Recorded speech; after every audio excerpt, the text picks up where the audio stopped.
What's happening, YouTube? It's your man and brother, Mulo Motivation. Thank you so much for coming back to my channel. We got a good reaction to do today. So, the only issue is the entire thing I want to react to is an hour and 27 minutes. So what we're gonna do is split it up in 4 to 5 parts. The week I post this one, there.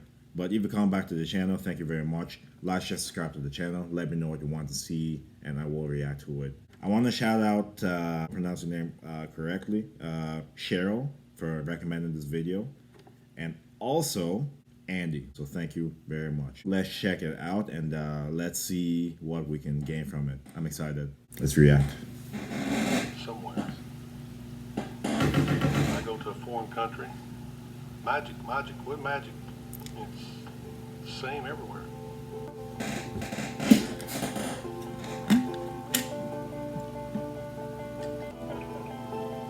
We don't have to see each other. We don't have to say hello.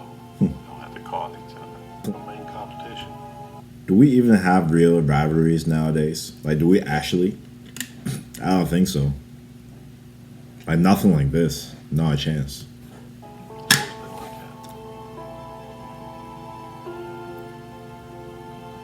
You know you got this tight bond with this cat, and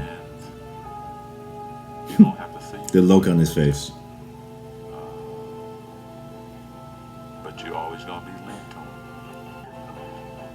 Right to our graves. They'll be talking about this 100 years from now. Wow. Iconic. I definitely want to make sure to react to all of it. Alright? No snips, nothing. So I have to split it up in parts.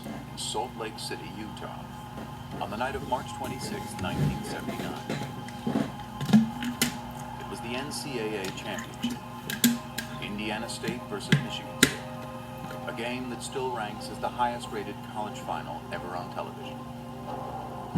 A game that's now remembered. What? They played each other in high school? Or in university? Wow, no way. I never knew that. I never knew that. But on that night, March 26, 1979, the first time Magic Johnson and Larry Bird ever went head-to-head on a basketball court. Wow. There were simply two young Holy men crap. trying to win. Their rivalry goes back to freaking university? Damn, I never knew this. I never knew this. I might have had a clue, but I didn't know it went this far. I didn't know. He had the same number in college too. That's dope. That's dope. This is one of the biggest games I'll ever play in my life. And Wow. I just feel like, you know, I'm representing not only myself, my team, but we're representing our school and our town, Terre Haute. Was a dream come true, really, for me. Let me know below if you want me. Let me know below if you want me to do a reaction to Magic Johnson stuff. I've seen very little of him. Very little. I'm definitely gonna do some of his as well. Now I'm getting more interested in looking back at the history of sports, right? Not just basketball, but in general, because we forget, right? As we grow and we see how the modern day is, we forget about what started it. You know what I mean? And you know, these guys we can't forget them. That's what I'm saying here. And my next accomplishment was going to the NCAA and playing in a game like tonight in the finals. They were two stars thrown together by the cosmos to compete, but only one of them had been groomed for the spotlight. In his case, it seemed since birth. I think his upbringing in East Lansing really put that smile on his face in the beginning, and it never came off. Born August 14, 1959, Irvin Johnson grew up in Lansing, the gritty industrial capital city of Michigan. Wow. Raised under this little roof, he was one of Christine and Irvin Johnson Sr.'s 10 kids. Christine was a school custodian, Wow. while Irvin Sr. worked 2 jobs nearly around the clock. My father, he got up early every morning, 6 o'clock or so, and he went to work on his trash hauling truck every single day. Around noon, he would come home, catch a nap, and he worked for General Motors for 30 years. And he won an award for never being late and never missed a day. As a youngster, Irvin displayed his own strong work ethic on the blacktop. I was out there all day long. Before we went to school, the bus leave at 7:30. I was out there at 6:30 working on my game. My mother sometimes had to bring me food, or she would have one of my brothers and sisters go get that boy so he could eat something. From a very young age, Irvin knew what he wanted to do. Wow. He had it all planned out. That's hard. That's more than hard. Can most people nowadays say, I'm gonna be this and stick to it until they get that goal? That's hard. That's hard. I don't know how many times in my life my goals changed. To say I'm gonna do this when you're a kid and stick to it, that's hard. That's more than just a gift. That's hard, for sure. And become a businessman. The first neighborhood basketball powerhouse, Sexton High. I knew the players, I knew the tradition. I wanted to be a part of that. Wow. And it was on the west side of town, which was at that time predominantly black. But when Lansing, like many cities in the mid-70s, began busing to desegregated school system, Irvin's journey took an unexpected detour. A predominantly white school across town. My first day at Everett High School was my first time I really had to understand there was a race problem. Nobody white would speak to anybody black, and nobody black would speak to anybody white. A lot of racial tension, a lot of fights, rioting. They didn't want minorities there. He kind of shrugged it off, and basically his attitude was, okay, well, I'll overcome this. I got a question for you, guys watching. What is the definition of minority? Is the definition twisted? What do I mean? Is minority the least of, right? Based on my understanding. So how can people that are the minority of the population be called minorities? Let me know what you think. Let me know what you think. Whenever there was any racial problems, the principal would get Irvin and go talk to these kids. I can just see him with his big hands. Calm down, just calm down. He'd break up fights. Talk with his friends, tell him, let it go. The we throw can't man, fight about back in the everything. day, Let's Dr. just chill, J. let's play basketball. And there was no dispute over Irvin Johnson's ability to play ball. His talent was so great that soon after his varsity debut, a local reporter, dazzled by his exploits, gave the budding star a nickname. In the beginning, I thought it was foolish and dumb. I didn't know nothing about a nickname. Then what happened was, you start saying, wait a minute, it fits my game. Hanging out with my boys on the street corners, we used to sing Temptation songs. They started saying, hey man, Magic, that's cool. And then people on the street start saying, hey Magic. And I said, He bought into it, and I think he felt he had to kind of live up to that name. And What if there's a smarter way to buy your next car? Just visit clutch.ca and pick out the one you love. You can pick it up from us or have it delivered. Comment below hate commercials if you hate commercials too. Oh my god. I Delivered to know your it. door in days. Best of all, every car comes with a 10-day money-back guarantee. Buy your next car online? Now that's Clutch. With Triangle Select, You know what's get funny? 10 It times makes you every watch day it. store bonus Golly. and plus a welcome gift for $50. Oh, wow, Okay, really? okay, Introducing go away. Triangle Select, a Go new away. premium subscription program that pays for itself, and then some. I must say that he did. Ridiculous. He loved it. The more attention he got, he wanted attention from anybody he could get it from. Yeah, it does. I really love the game, and I just want to win. Magic. Man. Irvin loved to dress. Nice sandal pants and overcoats with the fur around the collar. Always had to have his afro blown out. He had to look the part, play the part. Irvin was the first guy to have a posse.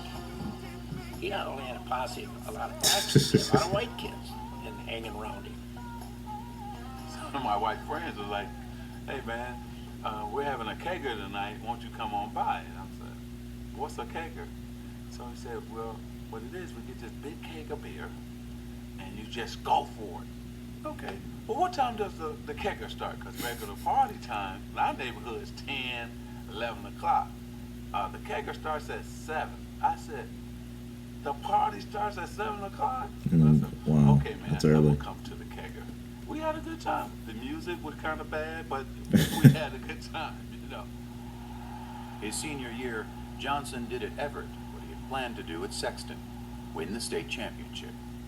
And when it came to choosing a college, he decided to stay where the love would be assured, home in Lansing. Next year I will be attending Michigan State University. At MSU, Magic's star quickly went national. But atop the college game, he soon discovered a certain presence beside him. The first time I saw Larry Bird was actually in a magazine. Saw his stats. Blown away by his stats. But let's see if he can really do it against us. And that's always a I love it. mindset of black players if he's a great white player. In 1978, after his freshman year, Magic would quickly find out, when both he and Bird were chosen to play for Team USA in the Wow. World Invitational Tournament. They would put Larry Bird and I on the same team together to scrimmage, right? Wow. It was blowing my mind because he's dominating Jack Givens, Player of the Year in college basketball. Larry Bird is eating him alive. I couldn't wait to call home and tell my boys, man, this dude named Larry Bird is for real. This is the baddest white dude I've ever seen in my life. Well, I thought he was very good. There's no question about it. I thought he was probably the best guard on the team. Irvin Johnson, look at that. We didn't get to play a lot, but you could tell. Man, oh man. Okay, I gotta do Magic. I gotta react to Magic stuff. I'll probably be pausing the videos too much. 25, 30, just that fast. Fast break again. 3 on 2. Griffin. Jeez, man. And that's steal by Larry Bird. You could be bad at basketball and play at Magic and you will score. That's how good the past 2 years. The show started again.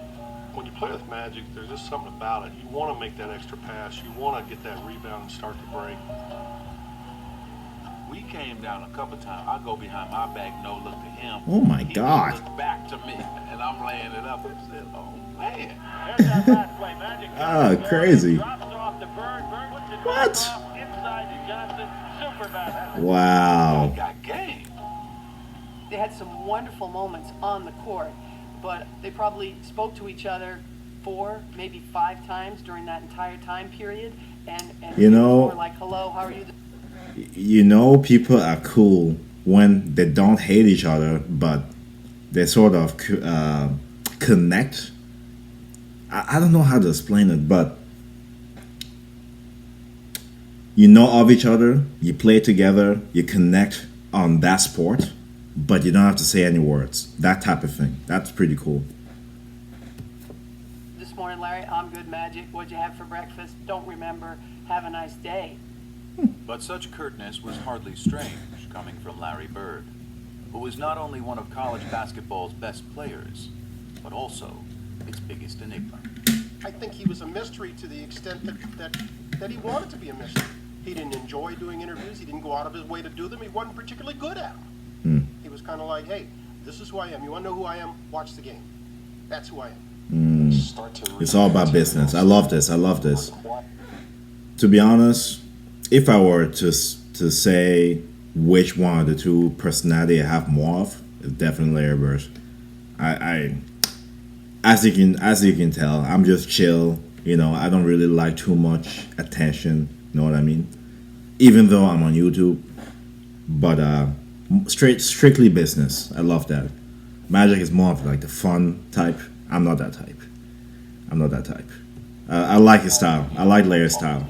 Business first. You know, there's different kind of newspaper people. There's people that try to push you. You know, there's people try to get things out of you. Things that don't even pertain to basketball, and them are the type of people I like to stay away from. He didn't want people talking business. about his family. He didn't want his mother to have to deal with that, or his siblings to have to deal with that. You got to remember where Larry came from. You know, Larry was raised in a... I think a lot of the players now can take advice from Larry Bird, to be honest. Don't flash your gun on social media. Oh my God. If any of you watch basketball, you know who and you know when this happened. Stop talking, over talking on the media about your personal life. Sometimes it's good to keep things just to your profession, right? That's the style about him that I love so much, right? Keep things business, okay? The fun side of you can come within your circles. You don't need to show everybody everything, right? I like that about Larry Bird. 2 or 3 room house. I'm actually giving the breakdown Their here. family probably Gee. lived on $50 a week. He was raised tough. Larry Joe Bird grew up in southern Indiana, the twin towns of French Lick and West Baden.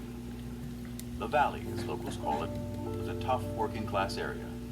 Tiny and remote, it was one of the poorest places in the state. I didn't know that people made millions of dollars. I didn't know that everybody had a family car. Hmm. I was in my own cocoon. I was in a small town with the people I knew, and I thought I'd live there for the rest of my life. Arriving Pearl Harbor Day 1956, Larry was the 4th of 6 kids born to Georgia and Joe Bird. Early on, he and his older brothers earned a reputation around the valley. We were always considered troublemakers. Really? Either fighting amongst ourselves. Interesting. There was always one of us fighting somebody. Larry was always one that kind of instigated things, you know. If I get my brother in a The fight, feisty somebody side. his age, I was happy as hell. 'Cause I like to see him get beat up, and that's just the way it was. If I got in a scrape with some kid, and my brothers didn't come to my side, they knew that when he got home, my dad was going to whip him. Larry and my dad were best of friends. They done everything together. Wow.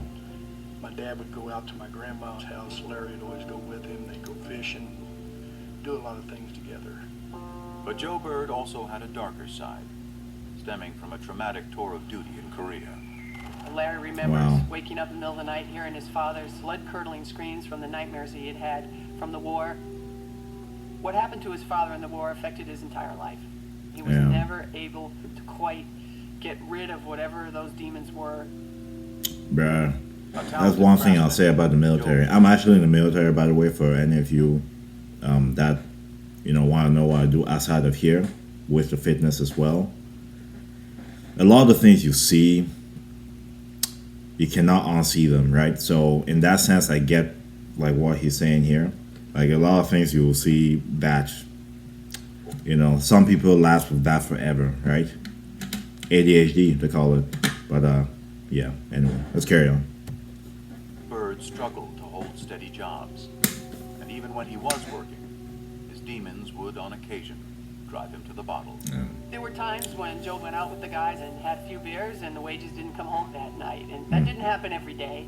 It happened once in a while, but when money is as tight as it was for the Birds, once in a while was a major problem for their family. Where does that name Mom originate sometimes from? worked I late, wonder. and sometimes she had 2 jobs, but that's the way it was. I worked at school during my lunch hours, worked at the local grocery store, put up hay in the summer. I mean, if you wanted money, you had to get it on your own. To young Larry, actions spoke louder than words. He was very quiet, kind of hung to himself a little bit. I saw Larry take an F in an English class because he had to get up in front of his peers and give a speech. So I won't do it. What? He just could not get in front of his friends and Wow.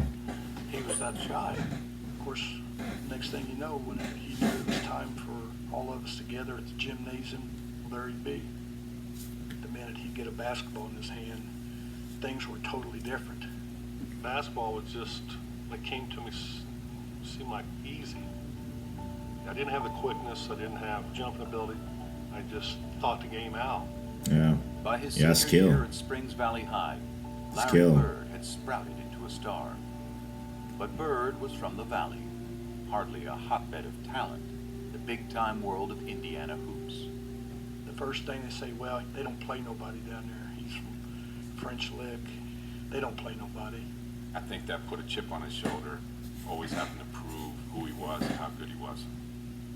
he was good enough for Indiana University's Bobby Knight to come calling late his senior year. And folks in the Valley couldn't have been prouder. Their local hero was heading 60 miles north to play ball for one of the best college teams in the land. Once I got to IU, it didn't take long to realize that I was out of my cocoon, had over 30-some thousand students, that I didn't have the funds.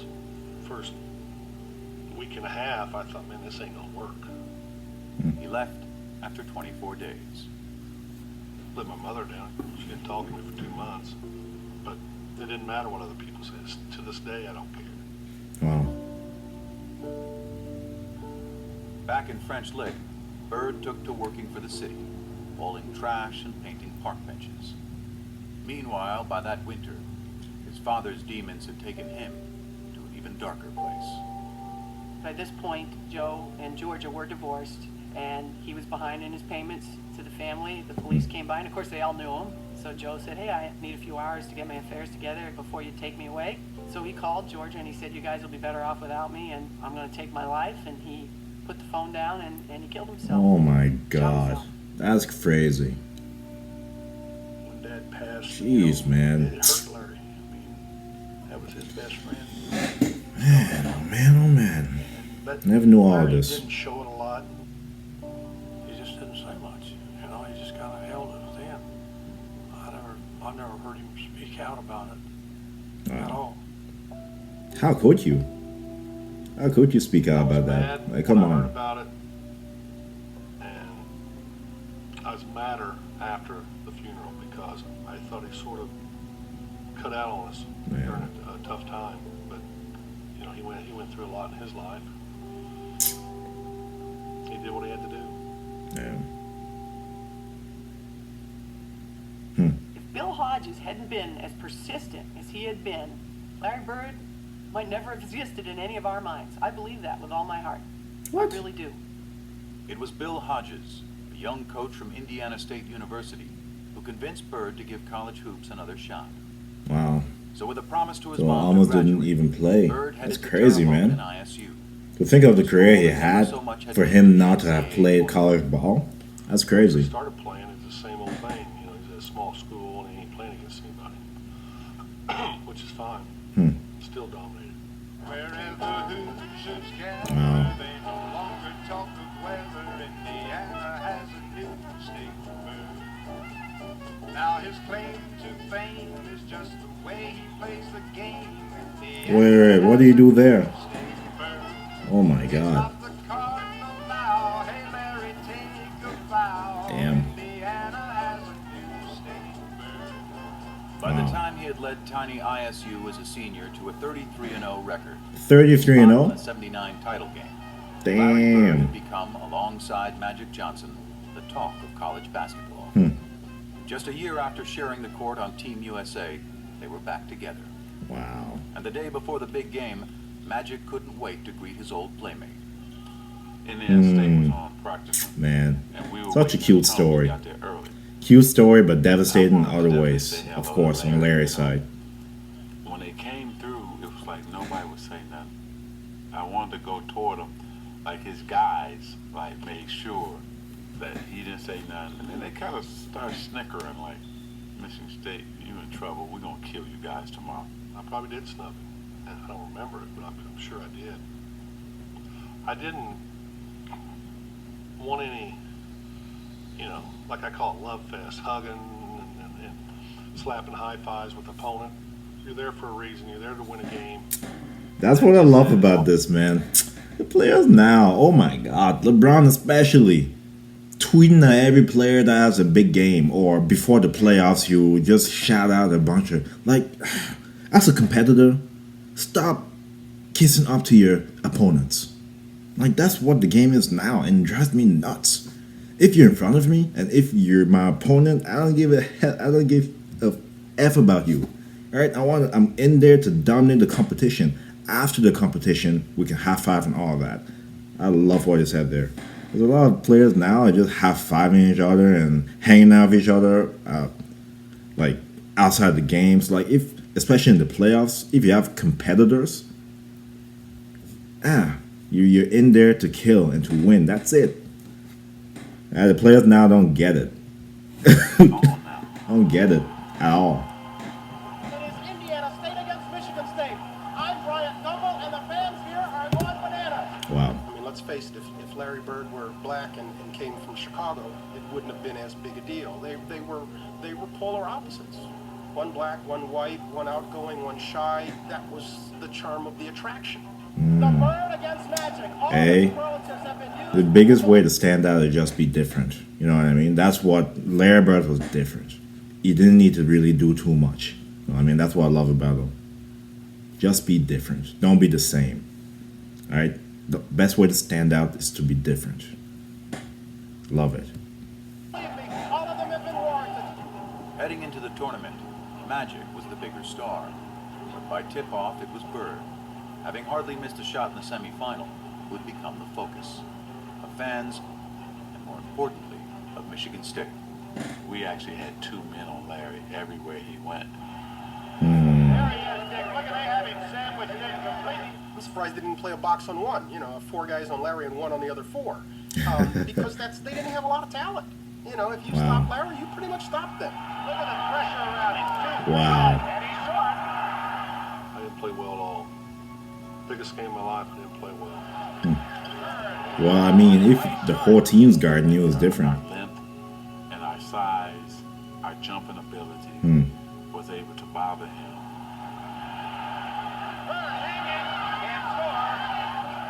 I didn't shoot well. Missed, I think, 3 free throws.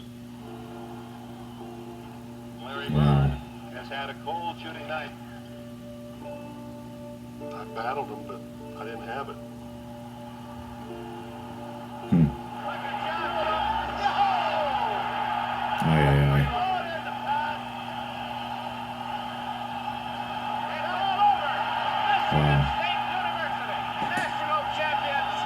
The story doesn't end there, though. The story doesn't end there. Leader on offense, the Ducks did a great job on Larry Bird in the zone tonight at the ball. Yes, Coach gave us a good game plan to go against Larry Bird, and all we had to do was go out and do it. That's what we done. Congratulations, Super Bowl game.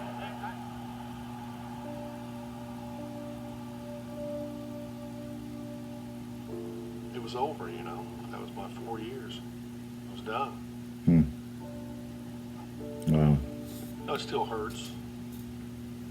When you win 33 in a row and you walk into a game, you know, you never know what to expect, but I expect to win. We didn't win. Toughest loss I ever took. I knew it was going to haunt him forever because we were going to see each other a lot.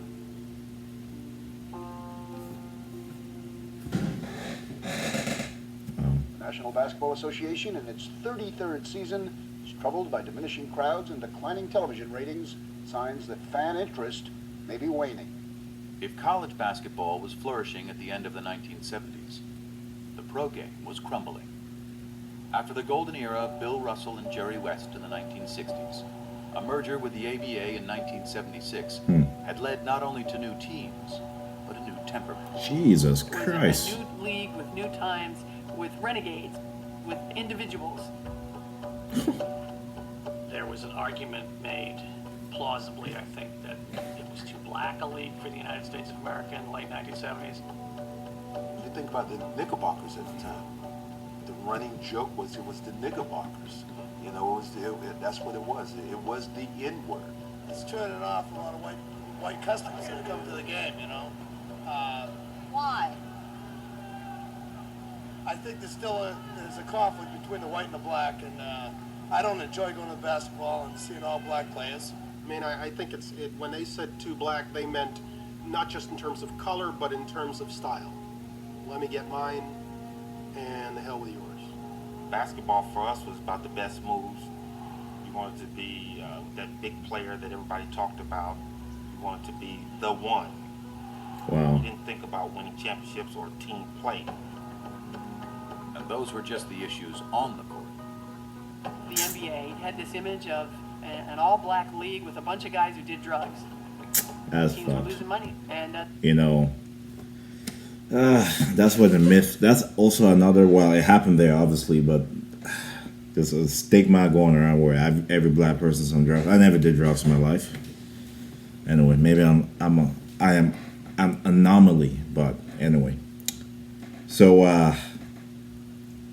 we're gonna stop there as far as the reaction goes. The only reason is because I don't know how much minutes I can upload to my YouTube right now because it's relatively new. But thank you so much for coming back to my channel. Make sure to like, share, subscribe. Suggest any things you want me to react to. Shout out to the 2 people I talked about at the beginning of the video to suggest this. I'm gonna do a part 2, 3, 4, and 5 to finish this documentary. Thank you so much. Like always, get better every day, optimize yourself. See you next video.